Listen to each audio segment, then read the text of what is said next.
दोस्तों, धरती, आकाश, समुद्र, जीव जंतु, पर्वत, मनुष्य, सभी चीजों की रचना ब्रह्मा जी ने करी है। मनुष्य ने धरती के लिए कुछ विज्ञान के नियम बनाए हैं। पूरी पृथ्वी पर सिर्फ एक ही ऐसी जगह है जहाँ पर वे नियम काम नहीं करते, और वो जगह है कैलाश पर्वत। जी हाँ दोस्तों, सही सुना आपने। कैलाश पर्वत एक ऐसा पर्वत है जहाँ पर विज्ञान का कोई भी नियम काम नहीं करता है। इस कैलाश पर्वत से संबंधित यह बात हर किसी के मुंह से सुनी जा सकती है कि इस पर्वत पर भगवान शिव रहते हैं। तो दोस्तों, आइए जानते हैं कि लोगों द्वारा ऐसा क्यों कहा जाता है और इस बात में कितनी सच्चाई है। दोस्तों, इसके लिए हमने शिव पुराण, स्कंद पुराण और मत्स्य पुराण आदि को पढ़ना शुरू किया। हमें आश्चर्य हुआ कि इन सभी ग्रंथों में कैलाश पर्वत के बारे में अलग से लिखा गया है। इनमें कैलाश पर्वत की भरपूर पौराणिक महिमा की गई है। दोस्तों, इन पुराणों में स्पष्ट उल्लेख किया गया है कि इस कैलाश पर्वत पर भगवान शिव निवास करते हैं। अब मन में ये सवाल उठता है कि भगवान शिव ने अपने रहने के लिए कैलाश पर्वत को ही क्यों चुना? इस बात के पीछे क्या रहस्य है? दोस्तों, इस संबंध में संत महात्माओं का कहना है कि धरती के केंद्र में स्थित होने के कारण ही संभवतः भगवान शिव ने कैलाश पर्वत को चुना होगा, ताकि वह इस जगह से पूरी सृष्टि का संचालन कर सके। दोस्तों, क्या आपको पता है कि कैलाश पर्वत से कलयुग के अंत के संकेत मिल रहे हैं? यानी कैलाश पर्वत हमें बता रहा है कि दुनिया का अंत निकट है और दुनिया का अंत निश्चित भी है। दोस्तों, इसी तथ्य की जांच करने के लिए जब वैज्ञानिकों ने इसकी जांच करी तो उनके भी होश उड़ गए। वैज्ञानिकों का मानना है कि जल्द ही संपूर्ण दुनिया जल में डूब जाएगी या फिर संपूर्ण दुनिया बर्फ के नीचे बंद हो जाएगी, क्योंकि कैलाश पर्वत में कुछ ऐसे परिवर्तन हो रहे हैं जिनके बारे में जानकर आप भी सदमे में आ जाएंगे। दोस्तों, ये परिवर्तन क्यों हो रहे हैं और ये परिवर्तन किस प्रकार के हैं, चलिए आज की वीडियो में जानते हैं। दोस्तों, वीडियो में आगे बढ़ने से पहले मेरा आपसे एक छोटा सा निवेदन है कि हमारे इस चैनल को सब्सक्राइब जरूर करिए और पड़ोस वाले बेल आइकॉन को ऑल पर सेलेक्ट करिए। साथ ही नीचे कमेंट बॉक्स में सच्चे दिल से हर हर महादेव जरूर लिखिए। हर हर महादेव। मैं हूँ आपका दोस्त प्रतीक और चलिए शुरू से शुरू करते हैं। दोस्तों, ऐसी मान्यता है कि कैलाश पर्वत के हर भाग को अलग अलग नामों से जाना जाता है।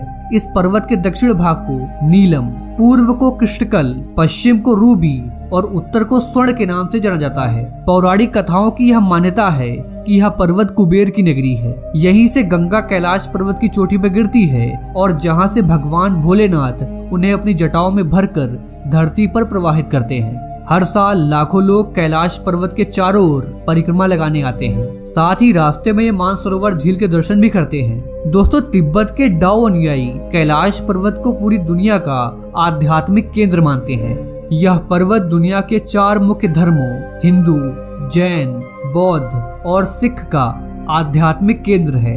दोस्तों, सारे धर्मों में दुनिया के अंत यानी कि प्रलय के बारे में अलग अलग बातें कही गई हैं। हिंदू धर्म की माने तो विनाश के देवता देवों के देव महादेव हैं, जो सृष्टि को संचालित करने के लिए इसका विनाश कर देते हैं। दोस्तों, वैज्ञानिकों का मानना है कि कैलाश पर्वत अंदर की ओर धंसता जा रहा है, जिससे कई अजीब घटनाएं भी घटित हो रही हैं। कैलाश पर्वत ही पृथ्वी पर जीवन का सबसे बड़ा कारण है, क्योंकि यदि कैलाश पर्वत न होता तो पृथ्वी के आधे देशों का तापमान नियंत्रित ही नहीं हो पाता। या तो देशों में बर्फ जमी रहती या तो देश गर्मी से उबल रहे होते।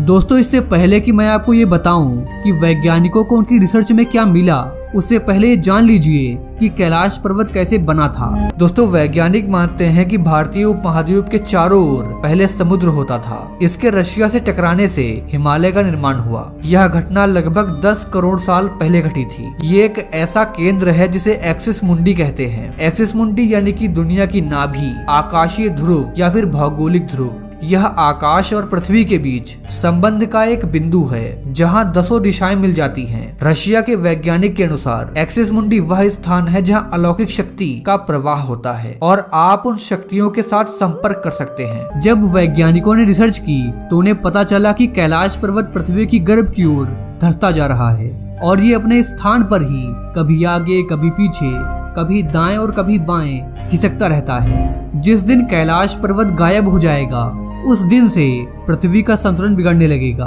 और पृथ्वी पर प्रलय आना तय हो जाएगा। दोस्तों, कहते हैं कि कैलाश पर्वत के आसपास ओम की ध्वनि गूंजती रहती है।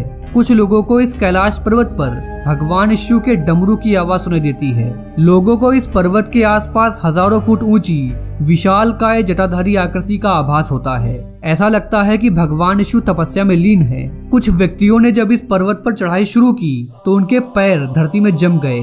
ऐसा लगता था कि कोई शक्ति उन्हें रोकने का प्रयास कर रही है। तिब्बत में स्थित कैलाश पर्वत पर जब वहां के धर्मगुरुओं द्वारा पहुंचने की कोशिश की गई तो अचानक सैकड़ों शंख के स्वर उनके कानों में गूंजने लगे। जब उन शंखों की ध्वनियों को सुनना असहनीय हो गया तब वे धर्मगुरुओं ने यात्रा को स्थगित कर दिया और वे वापस लौट आए। दोस्तों, भौगोलिक स्थिति के अनुसार कैलाश पर्वत जिस स्थान पर स्थित है वह हमारी धरती का केंद्र बिंदु है। यही वह स्थान है जहां पृथ्वी को संचालित करने के लिए तमाम शक्तियां प्रवाहित होती हैं। यही वह स्थान है जहां से विश्व में बहने वाली तमाम नदियां जैसे ब्रह्मपुत्र, सिंधु, सतलुज आदि प्रकट होती हैं और पूरी धरती को अपने निर्मल जल से पवित्र कर देती हैं। यदि आप कैलाश पर्वत के दर्शन करें तो आप पाएंगे कि यह पर्वत अन्य पर्वतों की तुलना में बिल्कुल अलग और दिव्य है। कैलाश पर्वत के पिरामिड नुमा आकार को देखकर ऐसा लगता है जैसे कि किसी अलौकिक शक्ति ने अपने हाथों से इस पर्वत को रचकर यहाँ पर रख दिया हो, क्योंकि कैलाश पर्वत जैसे दर्शन कहीं और नहीं मिलते। दोस्तों, भौगोलिक जानकारों के अनुसार इस कैलाश पर्वत का स्थान बदलता रहता है, जिसके कारण इस कैलाश पर्वत पर पहुंच पाना एक असंभव कार्य है। कुछ जानकारों का यह भी कहना है कि यह कैलाश पर्वत अपने स्थान पर घूमता रहता है, जिसके कारण यहाँ पर आने वालों को दिशा भ्रम हो जाता है और वह इस पर्वत पर चढ़ाई करते समय यह भूल जाते हैं कि वह किस रास्ते पर जा रहे थे। दोस्तों, एक अंग्रेज जिसका नाम था लॉरेंस डिसूजा, उसने एक बार मन में ठाना कि मैं अजय कैलाश पर्वत पर चढ़कर ही रहूंगा। इसके बाद उसने कैलाश पर्वत पर जाने के लिए अपनी चढ़ाई शुरू कर दी, लेकिन वह भी आधे रास्ते से ही लौट आया। लेकिन जब उसने अपनी यात्रा के अनुभव को लोगों के सामने साझा किया तो लोग उसकी बातों को सुनकर आश्चर्यचकित हो गए। उन्होंने बताया कि जब मैंने चढ़ाई प्रारंभ की तो शुरू में सब कुछ सामान्य था, लेकिन जैसे जैसे मैं आगे बढ़ता जा रहा था वैसे वैसे कुछ ऐसी अचंभित कर देने वाली घटनाएं मेरे साथ होने लगी जिसे देखकर मैं भी बहुत आश्चर्य में था। उस अंग्रेज व्यक्ति ने बताया कि जब मैं इस यात्रा पर निकला तो उस समय मेरी उम्र केवल 30 वर्ष की थी, इसलिए मेरे सर के बाल पूरी तरह से काले थे। लेकिन जैसे जैसे कैलाश पर्वत की चढ़ाई में आगे बढ़ता जा रहा था वैसे वैसे मेरे बाल सफेद होते जा रहे थे। मेरे चेहरे और हाथों पर झुर्रियां आने लगी थी। मैंने अपनी शारीरिक क्षमता में इस बात को महसूस किया कि अब मैं जवान से बूढ़ा होता जा रहा था। उस अंग्रेज ने बताया कि जब मैंने अचानक अपनी शारीरिक स्थिति में यह परिवर्तन देखा तो बेहद घबरा गया और कैलाश पर्वत पर चढ़ने का अपना इरादा त्याग दिया। वैज्ञानिक इस स्थान की जलवायु को पर्वतारोहियों के लिए प्रतिकूल मानते हैं, इसलिए वह कैलाश पर्वत पर चढ़ नहीं पाते। तो मित्रों, ये था आज का वीडियो। इस वीडियो के बारे में आपकी जो भी राय हो नीचे कमेंट बॉक्स में जरूर दीजिएगा। खैर, मिलते हैं आपसे अगली वीडियो में एक नए टॉपिक के साथ। जय हिंद, जय भारत, वंदे मातरम।